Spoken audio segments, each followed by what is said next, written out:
So here we are on the third day of January, and there's no place on earth the New York Jets would rather be than on the banks of Lake Erie here at chilly old Cleveland Stadium, playing the Browns in the AFC semifinal. Cleveland with a lot of momentum after the regular season, having won their last 5 games and 7 of their last 8, primarily through the offensive heroics of Bernie Kosar. The stage was set for anything but a quiet afternoon by the lake. Hang on, folks. Fasten your seatbelts. We could have a shootout here on the lakefront. Pitch out to McNeil, running right. Uh-oh, it's going to be a flea flicker, throwing back to Ryan. Ryan throwing long over the middle for Walker, and Walker's got a touchdown! Touchdown, Wesley Walker! What a great way to go.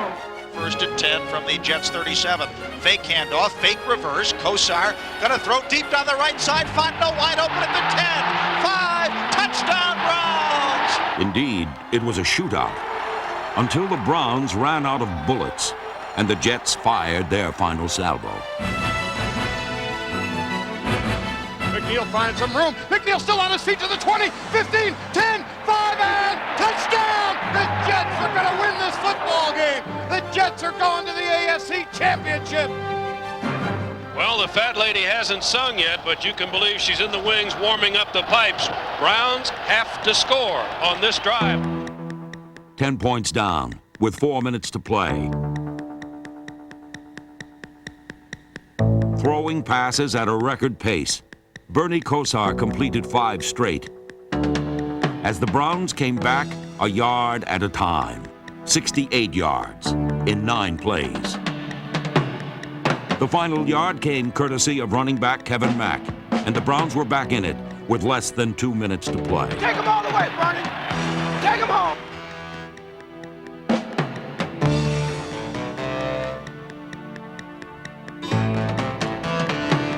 Throwing deep down the left side, Slaughter is open! He got the ball at the 5-yard line! I tell you what, those people at left better come on back because this ball game is not over. Now here's the snap, the hole, the kick is up. It is good, and the game is tied. The Browns have come back from an unbelievable disaster to tie it. Bernie the Kid looked bad for a moment, but when the pressure was on, he came back and got the 10 points he needed. This place is absolutely bedlam. The stadium has gone berserk. Hey, we've been here before. You remember? We've been here before, not once, but twice. Now, 3rd time's a charm for us. Hey, one play at a time. Here we go. 1 play at a time, the Browns worked their way toward the New York goal line. A chip shot field goal from 23 yards out would put a fast end to this fairy tale finish.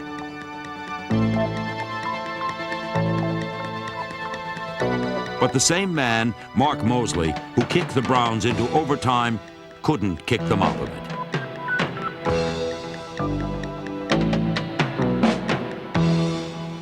But that one missed kick never weakened the Browns' resolve.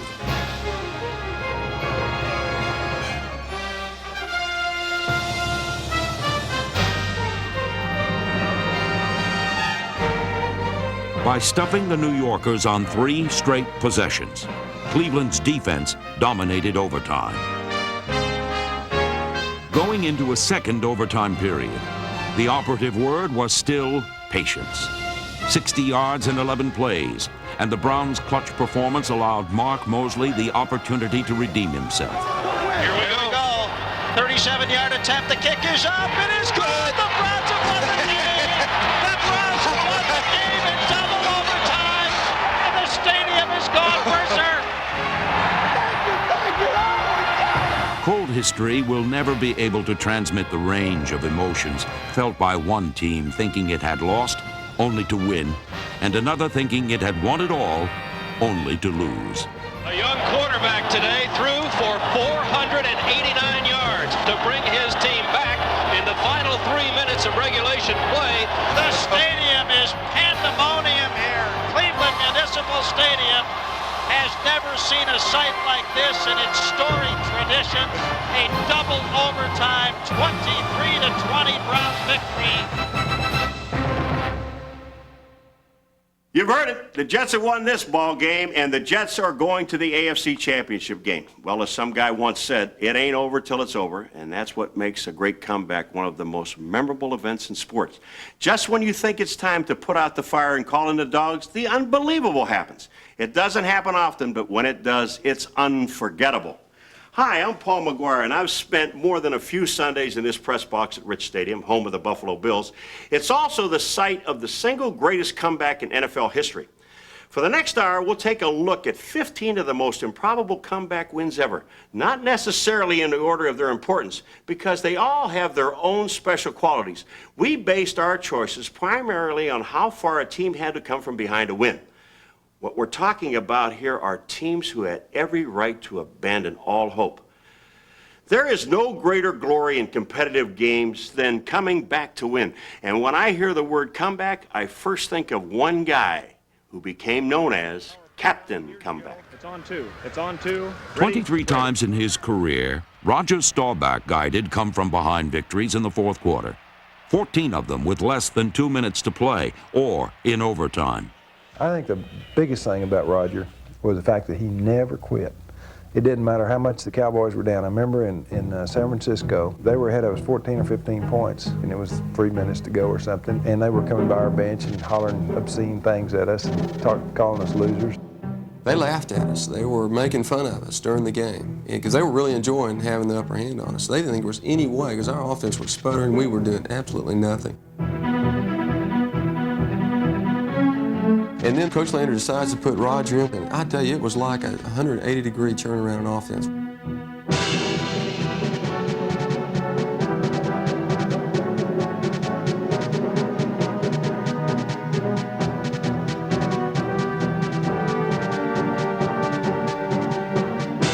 We went aggressive, and Roger forced some balls between linebackers that had the velocity that the receiver better catch it. He was going to be injured if he didn't catch it.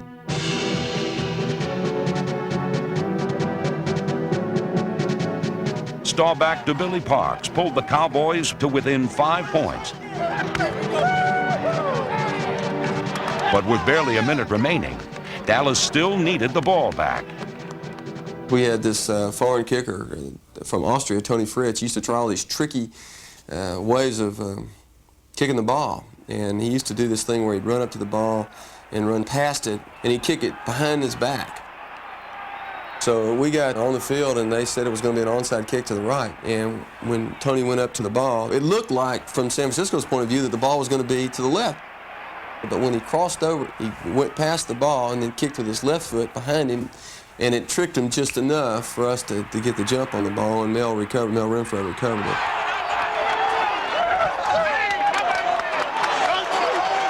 Once we got that onside kick, it definitely, the momentum turned.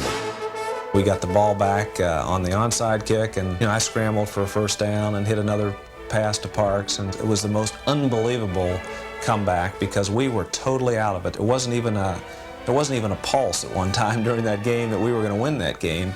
And the turnaround, that's why you had such an emotional situation from our players, because it really was a game that, unless you were just the most unbelievable believer, that you didn't think we were coming back.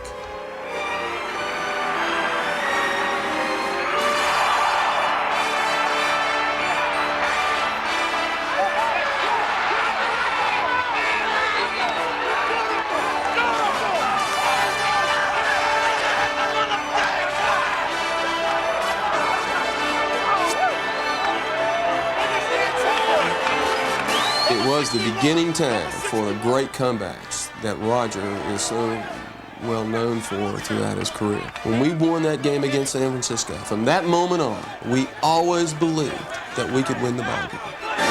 The man Roger Staubach replaced in that landmark game wound up in Denver 5 years later. And by 1979, Craig Morton had led his team to a Super Bowl. The Broncos became perennial contenders in the AFC West, but on this Sunday, Morton was on the sidelines. Not until the Seahawks had forged a huge lead did Morton replace starter Norris Weiss, with 9 minutes left in the third quarter and 24 points behind. It was too early in the season for a loss to have a major impact on the Broncos. but their pride was on the line. And while John Elway was still a freshman in college, Craig Morton set the Broncos standard for comebacks. 2nd and goal at the 2. Jensen and Armstrong now, and Morton rolling to his right, looking, throwing, touchdown! First down. Lytle and Jensen continue as the running backs. Morton throwing it quickly for Moses. Touchdown! David Moses! And the Broncos have scored 2 quick ones and are right back in business. Moses left, Upchurch right. Morton straight back, pumping it once, throwing the pass for Upchurch. He'll have to hurry. He's got it for a touchdown! Morton pumped fake and then threw as Upchurch broke loose. 3rd and goal at the 1. Lytle cuts to the right and scores, and the Broncos lead. Denver 37-34. Since joining the NFL, no Denver team has ever come from 24 points behind to win. And if you ever asked who the quarterback was in Denver's greatest comeback win ever, only a few might say Craig Morton. I guess a little of Roger Staubach's comeback magic rubbed off on Craig Morton, at least on that afternoon. You know, most guys never even get one chance to play in a game like that. I know. I played for 11 years and never got close to coming from that far behind to win. And we had some great teams. But it doesn't take a great team to come back. Even a bad one can have an occasional lapse into greatness.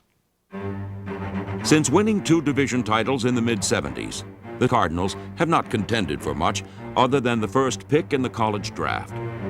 The Buccaneers' history is filled with frustration as well, and Bucs head coach Ray Perkins certainly played his part. 2 weeks before, he watched his team build a 20-point lead over the Chicago Bears.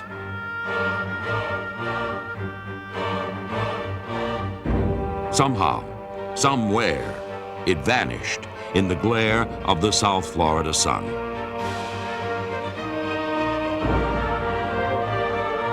But on this afternoon in St. Louis, Tampa Bay built an even bigger lead, one they could not help but keep, until they hit a wall in the 4th period.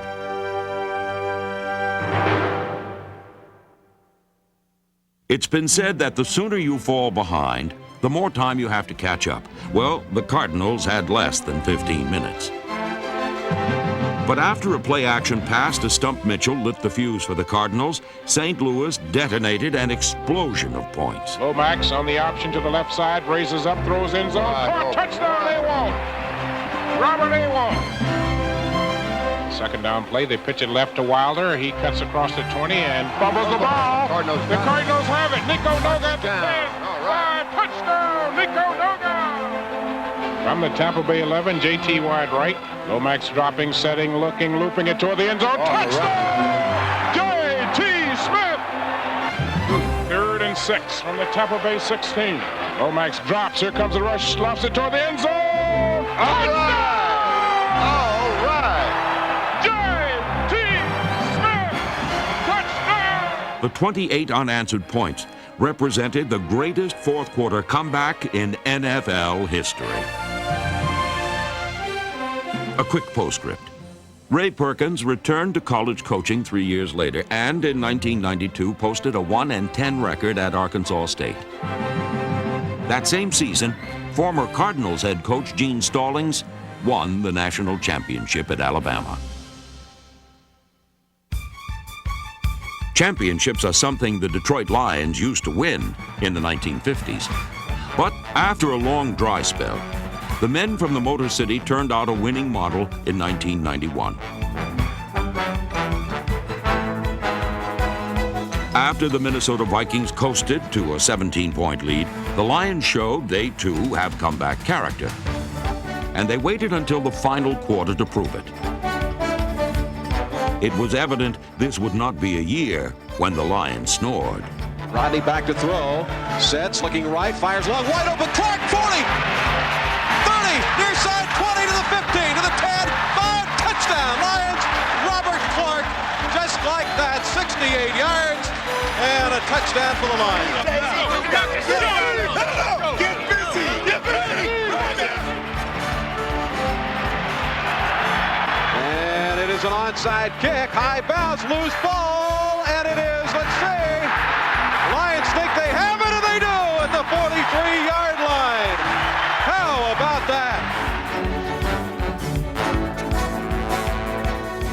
Rodney Peete, back to throw, the end zone open, Green, touchdown! Lions to Willie Green. Who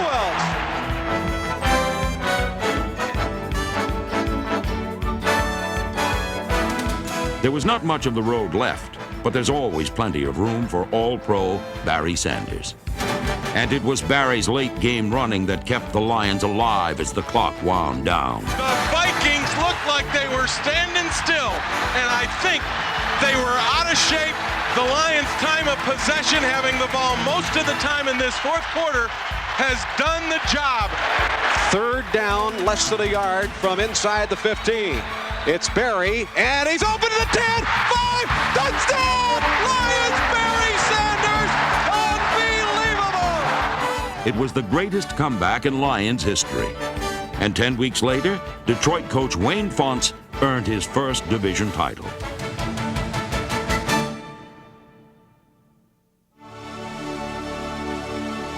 Division titles came in bunches for Minnesota's Bud Grant, 11 to be exact, along with 4 conference championships. But in 1977, the Vikings were severely tested. When Grant lost his future Hall of Fame quarterback, many Vikings fans were about to kiss the season goodbye. Losing somebody like Tarkenton, who in our opinion is the best quarterback in football today, is a loss you can't compensate for in any fashion with any player or by any specific means. So we feel fortunate that we have the quarterbacks that we have. Strength at quarterback ran 3 deep for the Vikings, and in the fourth quarter, rookie Tommy Kramer replaced starter Bob Lee. In only his second NFL game, Kramer found himself in a hole no one expected him to climb out of.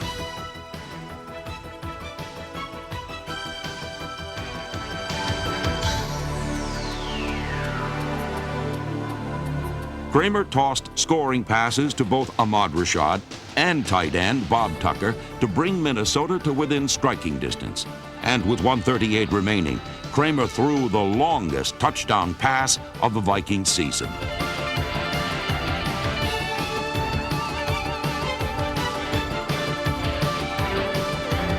The 69-yard pass to Sammy White earned Minnesota a 1-point comeback win, on their way to their 5th straight NFC Central Division Championship. Championships have been a big part of the Raiders' tradition, along with a commitment to excellence and pride and poise. But when they opened the '76 season against the team of the '70s, the Pittsburgh Steelers, they were in trouble. Their defensive line was decimated with injuries. And from the way the game began, there was no indication that these same Raiders would go on to win their first Super Bowl 4 months later. After the Steelers mounted a 28-14 lead with 3 minutes to go, it appeared they were on a fast track to their 3rd straight Super Bowl. The Raiders were stripped of everything, except their will to strike back.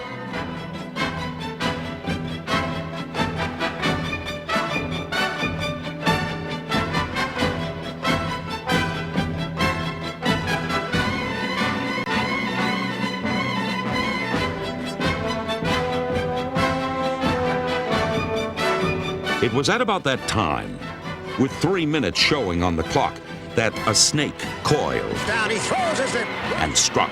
The pass is caught by Casper.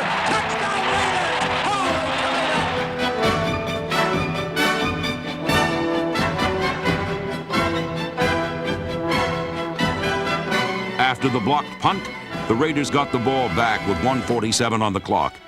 And after 3 straight incompletions, the snake, Ken Stabler, made a key 4th down connection. The left side could be picked off, but it's caught by Graves between 2 men. He's over the race.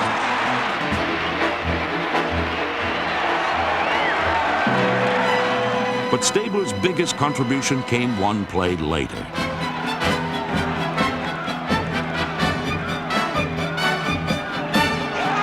The touchdown tied the score. And after the Raiders' Willie Hall intercepted Terry Bradshaw's next pass, rookie kicker Fred Steinfort came on to make his mark in his first NFL game.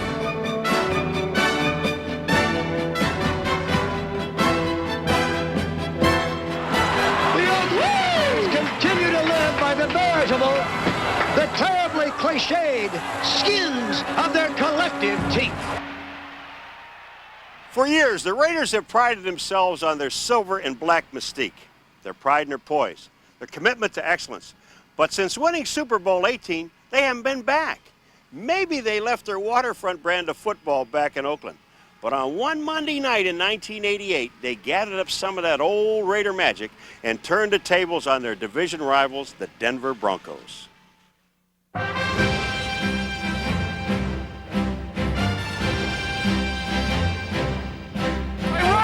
On a Monday night in Mile High Stadium, linebacker Dave Ryan and the defending AFC champion Broncos defense set its sights on Raiders quarterback Jay Schroeder. Swap it back, Geronimo! Recently acquired from the Redskins, Schroeder got his first taste of the high country. Here comes the blitz. There he goes. Sack. Dennis Smith. Yeah, Dennis! Way to go, DS. That's the way, babe. Trojan left! Yeah, you're over here. No heavy, no heavy! Throughout the first half, the Denver defense was clever, tough, and aggressive. Ram! Ram! Ram! Moses, he's hit, intercepted. Picked off at the 13-yard line by Simon Fletcher. Tyrone Braxton heading Schroeder as he let the ball go, and it went right to Simon Fletcher. On offense, John Elway ignited a first-half attack that was virtually unstoppable.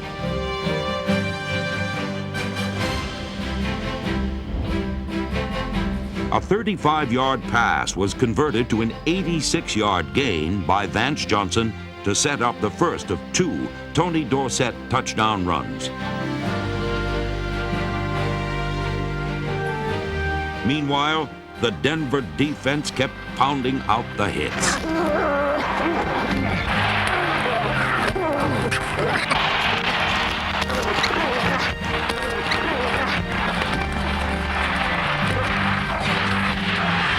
Yes, that's right! Try that stuff!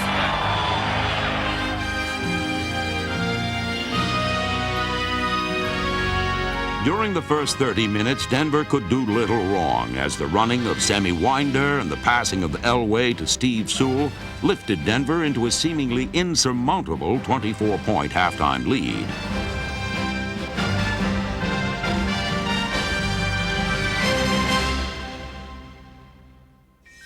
In the second half, the complexion of the game changed suddenly and dramatically. Rolling to the right is Schroeder, throwing to an open man. Smith at the 35. Lot of room, down to the 30, the 20, racing to the 10.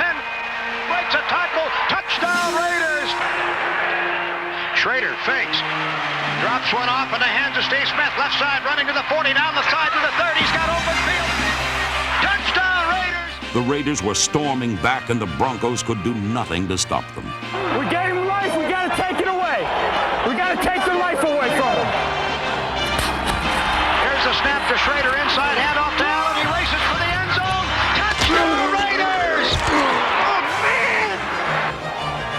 Too much, too much. Come on! Spot, kick, on the way. It is good! Barr has tied it up. Holy Toledo! In overtime, the Raiders' first-round draft pick and Heisman Trophy winner, Tim Brown, set out to put a quick end to the wildest game of the 1988 season. Brown waiting near the left side. He's at the 24, up the field to the 30. There's a flag down.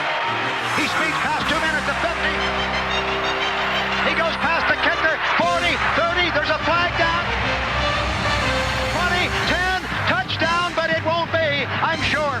Holy Toledo, 76 yards, but that flag is looming there. Yellow on green, and that is a stop sign for the Raiders. 5:31 left in the overtime, tied at 27. Snap to Elway. Despite the penalty, there was no emotional letdown on the part of the Raiders. They just kept coming. Still looking upfield. Pressured back to the 30-yard line. Back to the 25. Gets a block. Throws a pass upfield, and it's intercepted at the 50. Brought back over the 40 and down to the Denver 31-yard line. Well, here's your football game right now. Snap, spot, kick. Raiders win. The Raiders win. one of the great victories in the history of the Silver and Black franchise. And one of the most stunning defeats in the history of the Denver Broncos franchise. Is there any such thing as a safe lead? Well, 25 years ago, Vince Lombardi said, if you take a 28-point lead into the fourth quarter, you're home free. And so far, he's been right. No team has ever come from that far behind in the fourth quarter to win. But in 1985, the Minnesota Vikings came as close as anyone to proving that theory wrong.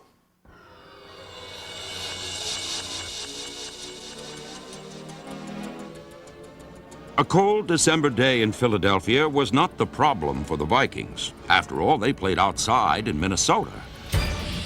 Their problem was they fielded a starting lineup that included 7 rookies and backup Wade Wilson at quarterback. And if ever there was a game that tested a team's character, it was this emotional encounter against the Eagles. Pass over the middle of the race. He goes into the end zone for the touchdown. Bootleg, roll to the left, and he's going to be sacked. He fumbles in the backfield, picked up by Teal. He could score a touchdown. Willie's at the 40. He's at the 30. He's going to go all the way on a Jaworski fumble, and the Vikings have their second touchdown. He was hardly a secret weapon. But after 3 years in the USFL, Anthony Carter was not yet a household word. But in the last 4 minutes, the Eagles had only wished he was still in some other league. Wade Wilson takes the snap, drops back to pass, scrambles to his right, throws it deep down the right side. He's got Carter open. Touchdown! Touchdown, Minnesota Vikings! Oh, Anthony Carter beat the deep man, Brandon Wilson. He caught the ball at the goal line. An incredible comeback. The Minnesota Vikings did indeed reacquaint themselves with the roots of their past, posting one of the most amazing comebacks in NFL history. The Detroit Lions, who carried the Western Conference title battle all the way to a postseason playoff, played one of their key games of 1957 with the Baltimore Colts. It looks bad for the Lions as the Colts set off a cross-country touchdown bomb with Lenny Moore exploding into the end zone on the end of a Unitas pass. It's a 76-yard dilly. Johnny Unitas and the Colts are giving Detroit real trouble. Unitas cranks up and throws his third touchdown strike of the game to give Baltimore a 21-3 halftime lead. Now the Motor City men are moving. Gene Gedman speeds to the outside.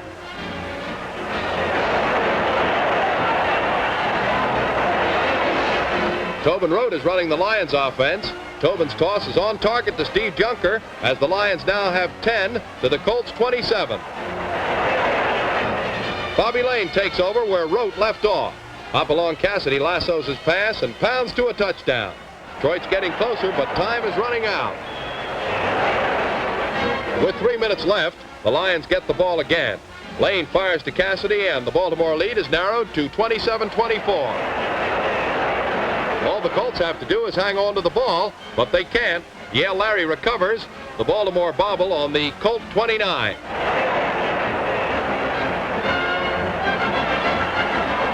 With 46 seconds left, the stage is set for a fabulous finish, and Detroit doesn't disappoint. Hopalong Cassidy hauls in Lane's lead pass, and the Lions complete a spectacular 24-point comeback to defeat the Baltimore Colts 31-27 on their way to the top of the Western Conference. Later that year, these same Lions met San Francisco in a playoff game for the Western Conference title. In Old Kezar Stadium, Coach Frankie Albert and the 49ers brass anticipated a win that would vault San Francisco into the NFL championship game.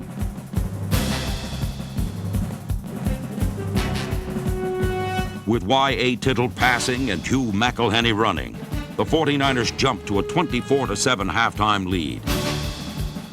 Rumor had it they already had champagne on ice in their locker room.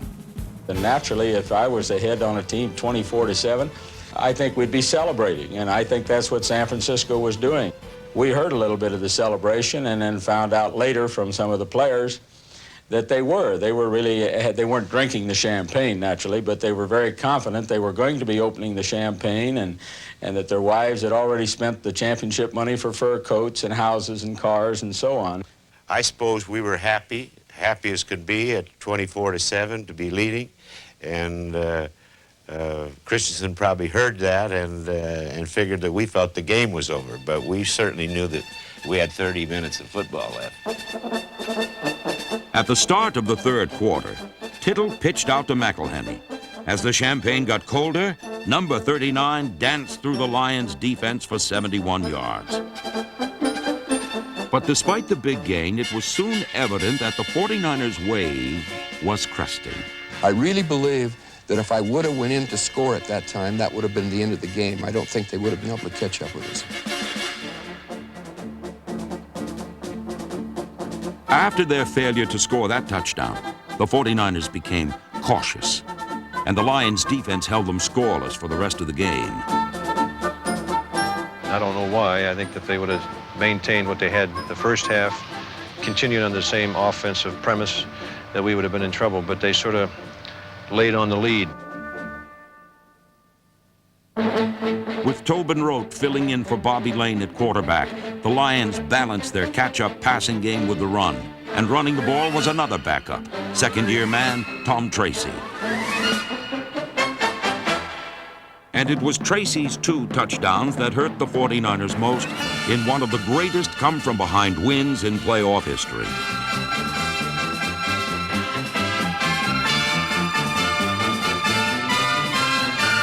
The 49ers moved out of Kezar Stadium in 1970, but the echoes of that game linger there to this day.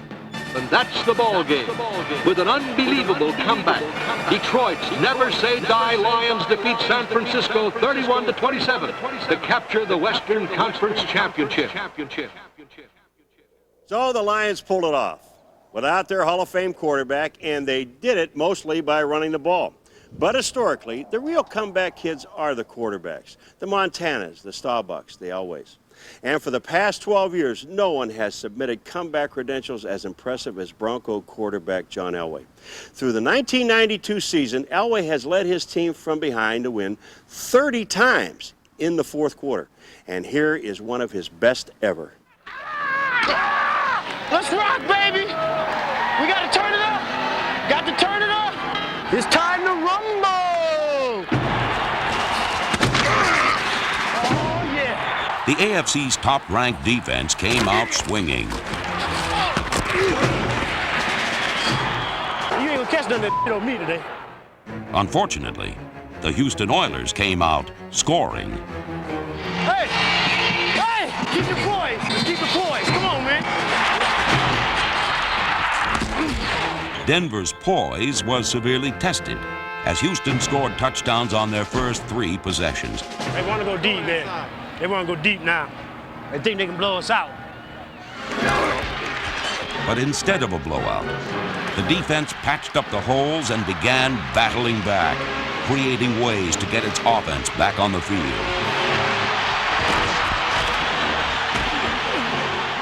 You're coming back on their ass. They should have let us in the game. 585 hot.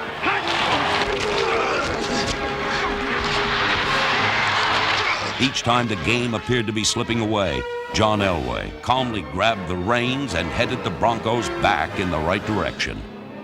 Elway from the gun. This is a 4th down play. Being flushed out. Here's the pass. Caught by Young. First down. Gets away. 30, 25, 20. He's down to the 16-yard line.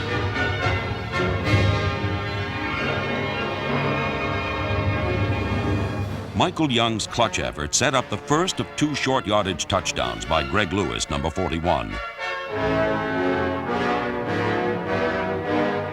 And Elway would pass for another to Vance Johnson. Hit the zone. Back he goes. There's the pass. Touchdown, Vance. With less than 7 minutes remaining, Denver closed to within a single point at 24-23. Now, it was up to the defense to rough up the Oilers and get the ball back.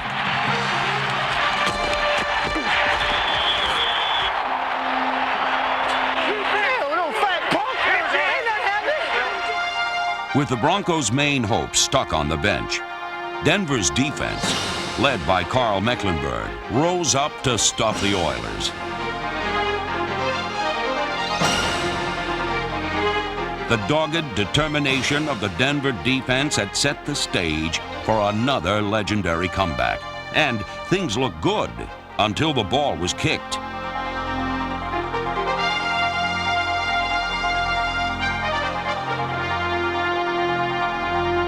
This scenario was taking on a painfully familiar look. Damn, they got the ball. We got the ball on the 2. However, 5 years earlier in Cleveland, the Broncos actually had more time to work their magic. Hey, dude, it ain't over yet, though, baby. It ain't over yet. That's all right, baby. It ain't over. It ain't over, baby. It ain't over yet. I mean, you couldn't ask for more. John Elway has a chance here. It's a long way to go. Denver at the 2-yard line. They're 98 yards away from 6, but they don't need 6. They only need 3. This game is far from over. I've seen this club move too many times to think it's over. 24-23 the score. Elway in the shotgun and in the end zone. Here's his pass. It's caught.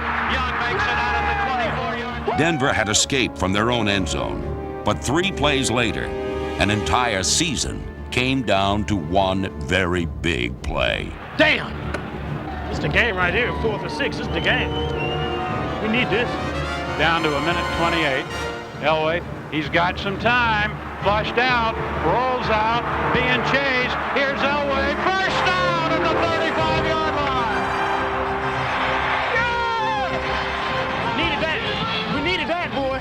You can say what you want to. I don't think I want anybody back there except number 7. 3 plays later, another 4th down. And this time 10.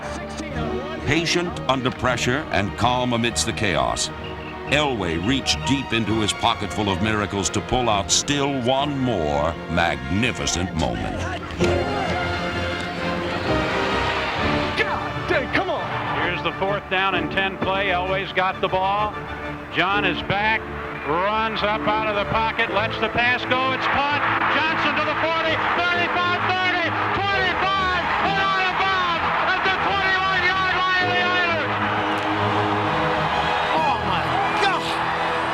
That's unbelievable. John Elway had further enhanced his reputation as the ultimate escape artist, a quarterback who always seemed cornered but never conquered. And Vance Johnson's stunning catch and carry ushered the Broncos into field goal range. Unbelievable. If I hadn't seen it with my own eyes, I don't think I'd believe it. Steve Sewell carried the Broncos 10 yards closer to victory's threshold. Sewell swings to the 20, to the 15, to the 11-yard line. It's all you, baby. It's all you. Yeah, it's all you, baby. He got it. Unbelievable. Oh, my God. Well, I tell you, you ought to knight the guy. Gave us a chance. It's all. Denver's offense had run 11 plays without a timeout in less than 2 minutes. Now, it was up to holder Gary Kubiak and kicker David Treadwell. Kubiak will hold. Here's the snap. The kick is good! Broncos lead 26-24. You gotta believe that mistake in This place is a madhouse. 76,000 plus have lost their minds in Mile High Stadium. As the Broncos, with one of their greatest, come from behind win. There is no statistic for poise, but that is what made the Denver Broncos champions. Great feeling, though. You gotta remember this feeling. You don't get these feelings very often. You know? You gotta get you love to win. I'm telling you, we can do it here because of John. Yeah. Fueled by the fiery spirit of John Elway and talented teammates excited by his daring play, the 1991 Denver Broncos persevered and believed when no one else did, battling back to become comeback champions once more. No doubt, John Elway can be considered in the same company of that officer and a gentleman who was commissioned Captain Comeback back in 1972. Staubach's cowboy career was punctuated by many gallant last-gasp comebacks. But against the Redskins in his final regular season game, Staubach wrote a script that had more drama than a Hollywood thriller. That was probably the best game that Roger ever played for us because the odds were so much against us, even more than it was back in the 49er game. He had to bring our club back against a very fine Redskin team that really had us on the ropes. From the beginning to the end, it was comebacks by both teams. And we came back 21-17 and looked like we had total control of the game. And then all of a sudden, we didn't have any control of the game. Theismann, delay play to Riggins, coming to the right side, and Riggins has a big hole, first down the sideline, 40, 30, he's gone to the 20, the 10, he's still on his feet, touchdown, and that may be more than the Cowboys can overcome. I was recording the game with KRLD as a guest broadcaster that day, and in my heart, I believed that the Cowboys were going to win the game. And my announcer, the co-announcer with me, Brad Shim, kept saying, "Hey, Charlie, there's no way, the game's over." I said, "Brad, hey, you got to believe that this team can win." We always believed that if we could just get the ball back to Roger somehow. Clock is running, 2:38 left in the game. Can it happen again? Can they come back again? Shotgun formation, Staubach looking into the face of a four-man rush, throwing, caught, springs. Go. Touchdown. Touchdown, Rod Springs. 2:20 left in the game. Can they do it again? You've got to believe, Brad. Woo! With barely a minute remaining, the Cowboys needed the ball back, and stirred by the inspirational play of Captain Comeback, veteran Larry Cole, number 63, stopped the Redskins dead in their tracks. Larry Cole stopped John Riggins on a 3rd and 2 play to turn over the possession to the Cowboys. The school was out. It was going to happen, and I think everybody in the stadium knew it. A minute 1 left in the game. This is an all-timer.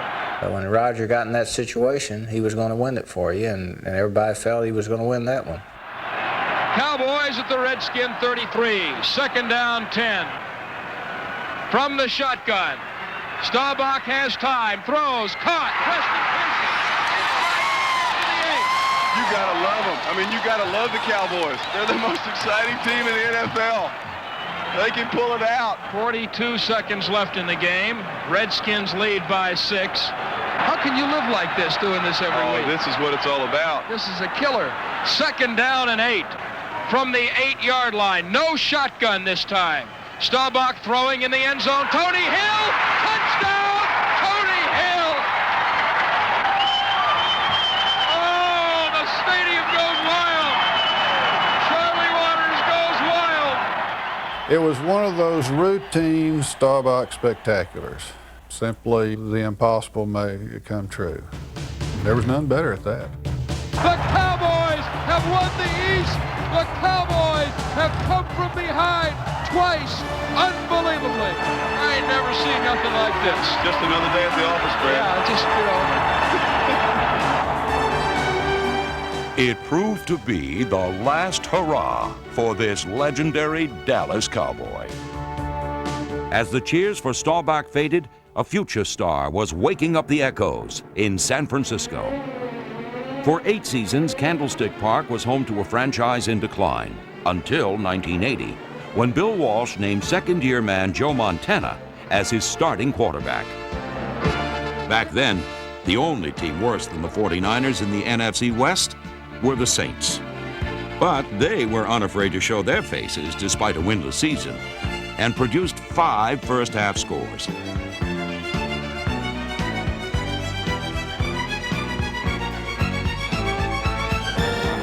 The thing that gave me some hope, not that we necessarily would win, but we could come out and play good football, was the fact that, that when we went toward our dressing room at the end of the half, our players ran as a group, obviously with the thought in mind of regrouping and coming out and getting something done.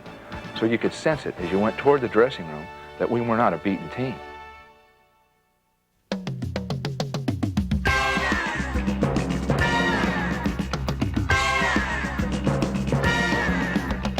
What Walsh sensed was a comeback spirit, snowballed into an unstoppable force. Montana back to throw. Big rush put on. He throws. He completes it underneath to Dwight Clark. He's the 40, the 45. He's the 50. He goes to the 40. It's a foot race. The 30. The 10. The 5. Touchdown 49ers. That may be the one play that'll wake up the 49ers. Back to throw Montana. He's being rushed. Look out. He throws. He has Solomon open at the 5. Breaks the tackle. Goes the outside. Touchdown 49ers. A team that believes in itself can make anything happen. What happened with 1 minute 50 seconds left was a game-tying score by Lenville Elliott. Elliott trying to find some room. He does. He goes in for the touchdown. Oh, Elliott put on a brilliant move at about the 6-yard line, and it looked like that one wasn't going anyplace. Well, I said at the start of the second half, this was either going to be one of the greatest stories in 49er history or a very terrible football game. It is approaching being one of the great stories. In overtime, the 49ers moved toward the climax of the story, and Ray Wershing was put in range for a 35-yard field goal. Between 30 and 39 yards, Wershing has missed just one. This will be just outside the 25. Montana to place the ball down. It is high, placed down. It's kicked. It is long enough. It is good! Ray Wershing with the greatest comeback the 49ers have made as they win it by a score of 38-35. Coming from behind like this could last the 49ers many years from the standpoint those veteran players will recall that they did come from that far behind, and I think give the team a certain amount of poise and confidence in future years when we are behind and must come back and win.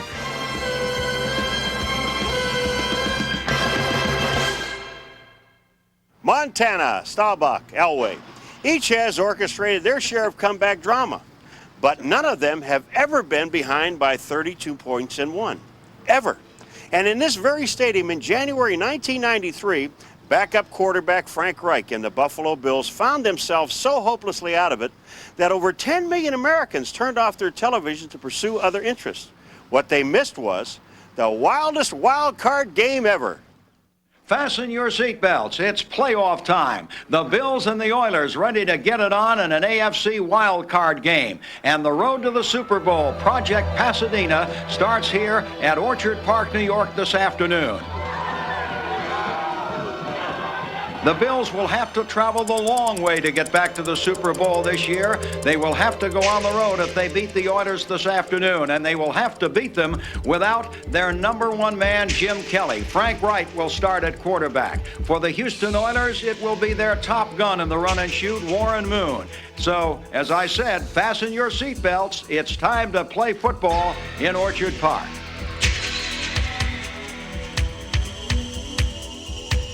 The run and shoot never fired with more precision. Warren Moon completed 19 of 22 passes in leading the Oilers to touchdowns on all 4 of their first half possessions. Moon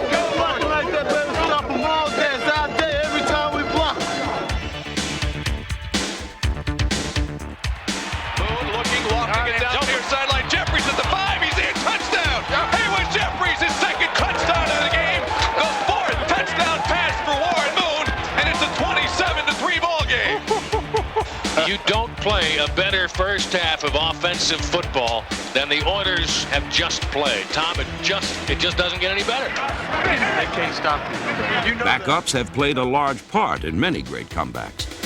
But for quarterback Frank Reich, it appeared too much to overcome. So at halftime, the Bills found themselves in this very locker room down by 25 points. And it was here that Coach Marv Levy stared down at his players and told them, whatever happens, you guys have to live with yourselves after today. This is when the Texan sings, turn out the lights, the party's over. But somehow the Bills didn't buy into the lyrics, despite what happened next.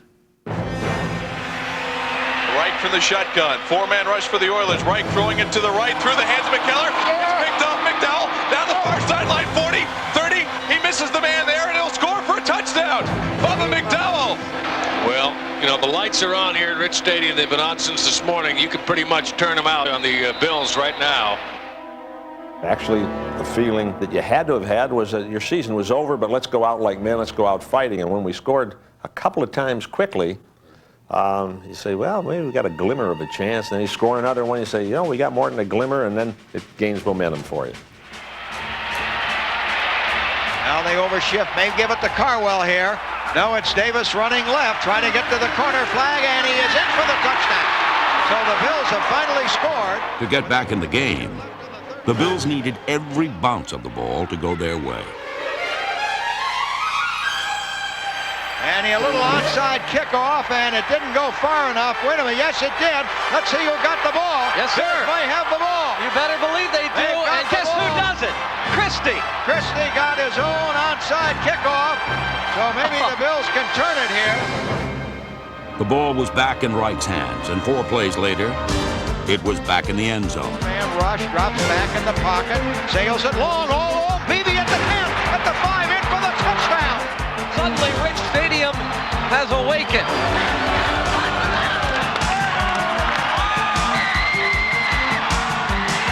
4:29 left in the third. Here is Wright, looking to throw, rolls out, throws down. There is Reed at the 5, in for the touchdown. Andre Reed has scored, and now the Bills are back in this game. As this game swung like a tidal wave here at Rich Stadium. And now the Bills trail by 11 points, 35-24. By the third score, there's no question that there was an anxiety. I don't know if you want to define it as panic, but there was a sense of urgency to do something and a realization that if somebody didn't go out and make a play and turn this thing around, that the momentum that Buffalo had gained now had reached overwhelming proportions. We can overcome, baby. We can overcome this. A Buffalo interception set the Bills up again in Houston territory. But it was a critical 4th down gamble that helped Buffalo maintain momentum. 4th and 5 at the 18. There's the snap. He backs up. He looks. He throws. Reed, touchdown! The Bills are back in it now. Big time. It is pandemonium here at Rich Stadium. Pandemonium all over. Hey, we still got one more. Still got to get one more. Houston's flawless first-half execution transgressed into second-half disintegration. We didn't make a first down in the third quarter. That ball started bouncing their way, and that's just the way that game was. It makes you sick to be on the losing end of a deal like that. Get down, get down. We finally got it going the fourth quarter after going in 2 times and 3 plays and out, and drove it about 75 yards. But that's the one where we didn't put it in the end zone, and I think everybody's heart totally broke at that point when we snapped for the field goal effort and it went through the holder's hands and we didn't get him. To see it come up empty-handed, I know there was a sense of, hey, we're in trouble. The Bills, meanwhile, could do no wrong. With stars like Cornelius Bennett, Jim Kelly, and Thurman Thomas on the sidelines, Frank Reich continued to pave the comeback trail patiently, 1 play at a time. And with just over 3 minutes remaining in the fourth quarter, the Houston Oilers watched their 32-point lead officially disappear. The throw, he looks, he throws, touchdown! Andre Reed for the touchdown! The Bills have scored!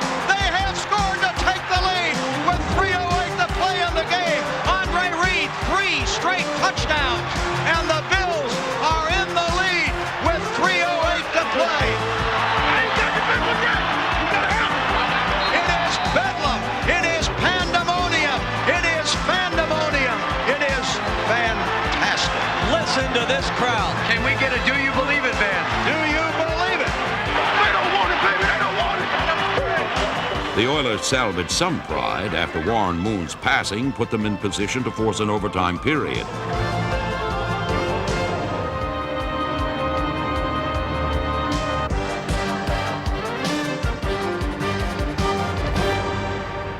But sudden death simply delayed the inevitable for the shell-shocked Oilers. Takes the snap, drops back, has time, looking around, throws, intercepted by the Bills. It is picked off by Odom. Nate Odom's interception had the Bills poised for victory and realizing what they were about to accomplish. Greatest comeback in playoff history. It's on! It's on! Now you talking about character. This is one. This is a team, damn it. 1 mere formality remained before the Bills could make history. Bills can win it here. Wright puts it down. The kick is on the way, and it is good. And the Bills have won it. The Bills have won it. The Bills have won it. They win it 41-38. Incredible. What a comeback by the Bills. Look at the fans pouring onto the field and the mob scene of Steve Christie. There were so many thoughts that went through your mind during the game as you're coming back, like, you know, geez, is this meant to be that we're going to come back and win, or is it just not? And so when the field goal went through, I was just overcome by emotion. I was just, you know, I guess I was just so thankful for the opportunity to participate in a game like that. To be part of it, you know that you're making history at the very time you're making it. Sometimes you do something which has a historic impact, but you don't realize it at the time. In this instance, we did. It was an emotion after the game that I don't think I had ever experienced over a 40-year coaching career. In overcoming a 32-point deficit, Frank Reich and the Miracle Bills took their place in football lore as architects of a game for the ages.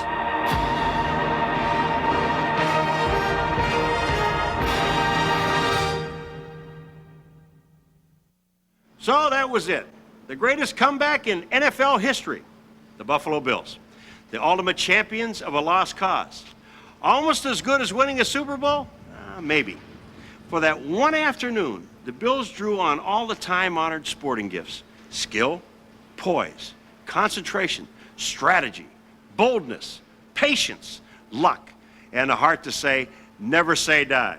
So for all the comeback kids, I'm Paul Maguire.